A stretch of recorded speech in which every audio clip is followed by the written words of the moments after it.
कहानी है बंटी और उसके सबसे बेस्ट फ्रेंड दादू की। बंटी एक प्यारे छोटे से घर में रहता था, लेकिन अपने मामा पापा से ज्यादा वो दादू के साथ टाइम स्पेंड करता था। अब वैसे तो बंटी की और दादू की कहानियां बहुत सारी हैं और मैं वो आपको एक एक करके सुनाऊंगा, लेकिन मैं आज जो आपको कहानी सुनाऊंगा वो उस दिन की है जब दादू खुद बाजार गए थे सामान लेने। वैसे तो ईसा भाई जाया करते थे सामान लेने, तो आज दादू क्यों गए हैं बाजार? बंटी ने फौरन किचन की तरफ दौड़ लगाई और अपनी मामा से पूछा, मामा, यस, दादू क्यों बाजार गए? ईशा भाई को घर पे बिठाकर, वो भी।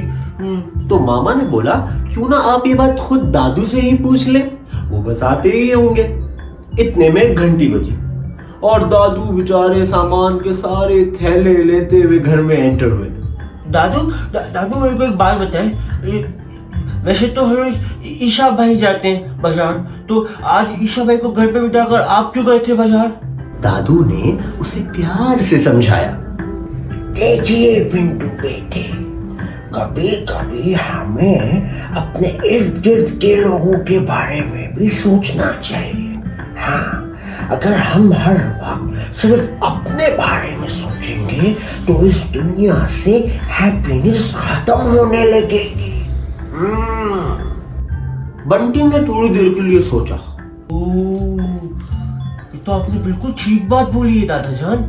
हाँ, इसी बात पर ये सारे शॉपर्स आप मुझे दे दीजिए और मैं इनको किचन में लेकर जाता हूँ। ये अब बंटी ने ये शॉपर्स लिए ही थे कि ईसा भाई भागते हुए आए और बोले, ओहो बंटी बाबू, ये शॉपर्स मुझे दे दीजिए, आपके हाथों में दर्द हो जाएगा, लाइए मुझे दे दीजिए। जी नहीं ईशा भाई, आपको पता है कभी कभी ना इंसान को अपने अलावा दूसरों के काम भी करने चाहिए। हाँ, क्योंकि अगर हम सिर्फ अपने बारे में सोचेंगे ना तो इस दुनिया से हैप्पीनेस खत्म होने लगेगी। हाँ, ये कहते ही बंटी भागता हुआ किचन में आया और सारे शॉपर्स मामा के हाथ में दे दिए।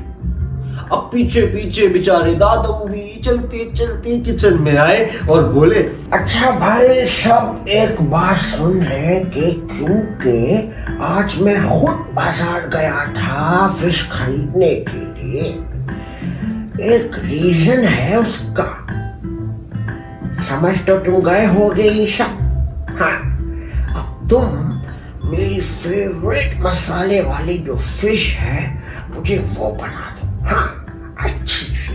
अब शाम में जब फिश रेडी हो चुकी थी तो दादू के लिए सर्व की गई और दादू उसको खाने के लिए बिल्कुल तैयार बैठे थे, तो उन्होंने बंटी और ईसा भाई को आवाज लगाई और उनको भी अपने साथ बिठा लिया।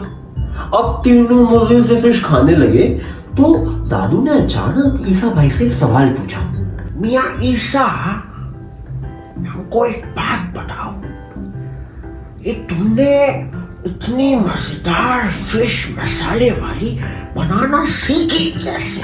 हाँ? तो ईसा भाई ने कहा, दादा जान, वो बात असल में ये है कि मेरी छोटी बहन है ना सूफिया, उसको मछली बहुत अच्छी लगती है।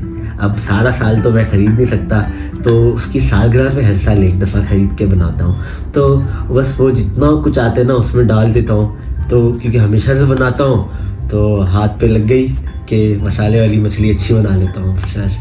दादू जो फिश बहुत एक्साइटमेंट से और एंजॉय कर करके खा रहे थे रुक गए। उन्होंने एक आखिरी बाइट लिया, सारी फिश इकट्ठी की और ईसा भाई को दे दी और कहने लगे, एक काम करो ईशा मियाँ, ये जो है ना तुम अपने घर ले जाओ। हाँ, और सूफिया को कहना दादू ने कहा है हैप्पी बिलेटेड बर्थडे। ईसा भाई तो बेचारे इमोशनली हो गए और फिश लेकर चले गए, लेकिन बंटी बिल्कुल कंफ्यूज होकर रह गया। दादा जान, ये तो आपकी फेवरेट फिश है ना, तो फिर आपने इतनी सारी ईशा भाई को क्यों दे दी? हाँ, ये क्या बात हुई? ईशा भाई अपनी फिश खुद ले लेंगे? हाँ, सारी दे दी इनको, ये गलत बात है। तो दादू कहने लगे, लुक बंटी डियर, अगर मेरे टमी में जरूरत से ज्यादा खाना जाए और दूसरों के टमी में जरूरत से कम, तो सिर्फ मैं हैप्पी सोऊंगा और बाकी सब सैड सोएंगे। हाँ, लेकिन अगर सबके टमी में इक्वल इक्वल खाना जाए तो फिर सब हैप्पी सोएंगे और हमें हैप्पीनेस फैलानी है। हाँ, मैं सब समझ गया हूँ दादा जान। हाँ, अब टाइम हो गया था शाम की वॉक का। दादू रोज शाम को वॉक के लिए जाते थे और बंटी को साथ लेकर जाते थे। वापसी में पार्क की कैंटीन से दादू बंटी को उसकी फेवरेट आइसक्रीम दिलाते थे। बंटी के मामा पापा जो थे ना, वो दादा जान से रोज कहते थे कि इसको ना छोटी वाली आइसक्रीम दिलाया करें, आप रोज इसको बड़ी वाली आइसक्रीम खिलाते हैं, इसका खा खा के गला खराब हो जाएगा। लेकिन बंटी वो जिद करता था कि वो बड़ी आइसक्रीम ही खाएगा, तो दादू उसको रोज बड़ी वाली आइसक्रीम खिला देते थे और घर आके उसकी मम्मी पापा से कहते थे, अरे हाँ हाँ, बंटी ने छोटी वाली आइसक्रीम ही खाई थी। लेकिन आज बंटी ने खुद से फ्रीजर में से छोटी वाली आइसक्रीम निकाली।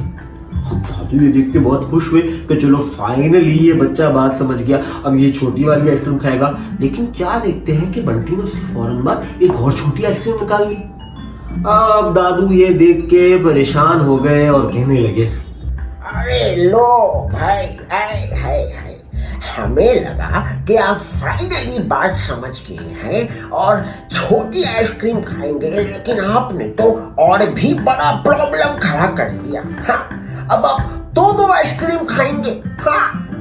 बंटी ने दादू की आवाजों का कोई जवाब नहीं दिया, वो बस भागना ही शुरू कर दिया। दादू आवाज देते रहे। अरे अरे बंटी बेटे, अरे अरे रुको तो सही, अरे बात तो सुनो। हाय हाय, अब भाग भी तो नहीं सकते समझ में आए। लेकिन वो रुका ही नहीं। देखते ही देखते बंटी पार्क के गेट पर पहुंच गया। अब दादू को ये डर लगा कि कहीं वो अकेला सड़क पर ना निकल जाए। सड़क पर तो ट्रैफिक होता है, वहां पे बच्चे अकेले थोड़ी जा सकते हैं। लेकिन अगला मंजर देखकर दादू तो हैरान ही हो गए। क्या देखते हैं कि जो दूसरी आइसक्रीम थी, बंटी ने वो गार्ड अंकल की बेटी को दे दी और वो बहुत खुश हुई। और दोनों, बंटी और गार्ड अंकल की बेटी, स्माइल करते हुए आइसक्रीम खा रहे थे और एंजॉय कर रहे थे। दादू को बहुत खुशी हुई। आहिस्ता आहिस्ता चलकर जब वो खुद पार्क के गेट पर पहुंचे तो बंटी कहने लगा, लुक दादू डियर, अगर मेरे टमी में जरूरत से ज्यादा आइसक्रीम जाएगी, हाँ, और दूसरों की टमी में जरूरत से कम आइसक्रीम जाएगी, तो सिर्फ मैं हैप्पी होऊंगा और बाकी सब सैड। हाँ, लेकिन अगर सबके टमी में इक्वल आइसक्रीम जाएगी तो सब हैप्पी रहेंगे। और हमें कंप्लीटेड ना दादा जान, हमें हैप्पीनेस फैलानी है। Very good.